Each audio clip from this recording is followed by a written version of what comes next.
Ini curhatan aja ya, semoga curhatnya berfaedah. Jadi kemarin dulu itu saya bertemu dengan seseorang yang ilmu agamanya sangat tinggi dan sekampung dengan Gus Baha. Kemudian orang yang dimaksud itu kemudian berbicara kepada saya bahwa sebenarnya Gus Baha itu nggak pinter-pinter amat, biasa-biasa aja. Menurut dia mengatakan kurang lebih seperti ini. Apa yang saya tahu dia itu nggak tahu, dan apa yang dia ketahui saya semuanya sudah tahu itu. Jadi ya, satu-satunya yang membuat dia menjadi lebih terkenal itu adalah gara-gara Gus Baha itu sombong. Begitu, dan kesombongannya itu disukai sama banyak orang. Makanya dia tuh pikir, katanya dia tuh kesel, kenapa orang Indonesia begitu mudah terperangah sama orang yang seperti itu gitu. Gimana kalau seandainya saya yang bikin channel YouTube, mungkin saya akan membuat lebih terpengaruh lagi mereka, karena mereka itu bener-bener ilmunya itu gak sampai pada apa yang saya pahami sejauh ini gitu. Ya kurang lebih seperti itu. Lalu saya kurang lebih penasaran juga apa yang sebenarnya dia ketahui. Lalu dia mulai bercerita tentang begini dan begitu dan ini dan itu, dan ya sesuatu yang membuat saya oh gitu ya. Oke. Oke. Saya tidak usah ceritakan bagaimana sebenarnya keluasan ilmunya, tetapi saya jadi teringat waktu saya SMA juga ada kasus yang kurang lebih sama. Jadi dulu tuh saya lagi nonton ceramah Agim, waktu Agim itu ada di puncak karir pembicaranya gitu ya, lagi karir banyak undangan dan sebagainya gitu. Nah saya tuh nonton langsung di bagian dari jamaahnya itu. Nah pas lagi ngobrol seru-seru kayak gitu, di sebelah saya tuh ada kakek-kakek. Kemudian dia bisik-bisik ke saya tiba-tiba gitu, nggak diajak ngobrol, nggak diajak apa, tiba-tiba ngobrol gitu. Dia ngomong kurang lebih kayak gini, Agim jago ya? Iya. Kata-katanya itu bisa langsung masuk ke hati. Ya, kata saya tuh. Sebenarnya saya kan pengen denger curhatannya Agim gitu, bukan curhatannya dia. Tapi gak apa-apa lah, pada waktu itu cuma diiyahin aja. Maklum orang Sunda gitu ya.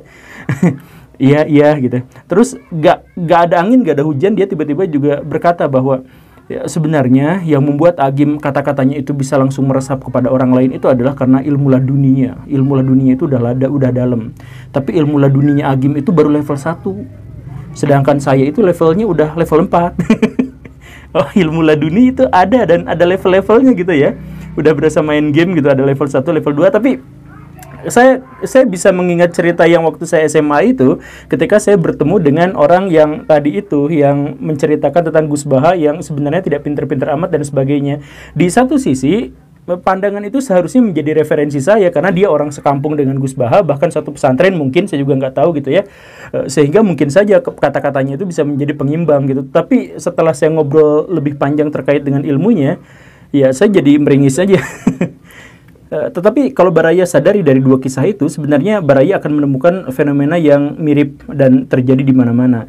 Jadi orang-orang besar itu, orang-orang terpuji, orang-orang kaya, orang-orang yang fenomenal dan lain sebagainya, itu seringkali dijadikan korban namanya doang oleh orang-orang yang tidak kredibel atau tidak capable untuk menaikkan pamor dirinya gitu. Jadi ada orang yang sebenarnya biasa-biasa aja, tapi ketika berkomentar tentang orang itu, sebenarnya orang itu mah nggak ada apa-apanya. Saya kalau misalkan ketemu sama dia nggak ada apa-apanya gitu.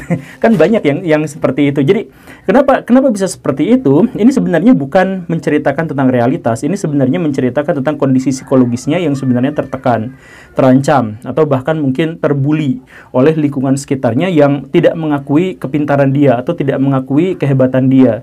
Begitu. Dan untuk mengurangi rasa khawatirnya, rasa takutnya terhadap orang-orang yang membuli dia di lingkungan, maka dia katakan bahwa orang-orang besar yang begini dan begitu itu sebenarnya tidak ada apa-apanya dibandingkan dengan saya. Kalau ketemu langsung dengan saya, dia itu ketahuan banget bodohnya dan lain sebagainya dan sebagainya. Begitulah kurang lebihnya. Kalau naruh debatnya omong malah kudu guyu, malah goblok, ngrungokno tok malah goblok. Wong debat agama kok gak ono referensi, ora ono kitabe. Amen muni menurut saya. Memangnya Anda penting dalam wali ora, ulama ora, kok debat agama muni menurut. Memangnya Anda mujtahid? Kudune gak menurut kitab yang saya baca dalam mazhab Syafi'i kitabnya ini begini. Sing sitok bantah dalam mazhab Maliki kitabnya ini. Wah itu keren. Aku teko ning majelis. Kulo naruh debate omong malah kudu guyu. Malah goblok, ngrungokno tok malah goblok. Wong debat agama kok gak ono referensi, ora ono kitabe. Amen muni menurut saya. Memangnya Anda penting dalam wali ora, ulama ora, kok debat agama muni menurut. Memangnya Anda mujtahid? Kudune gak menurut kitab yang saya baca dalam mazhab Syafi'i kitabnya ini begini. Sing sitok bantah dalam mazhab Maliki kitabnya ini. Wah itu keren. Aku teko ning majelis.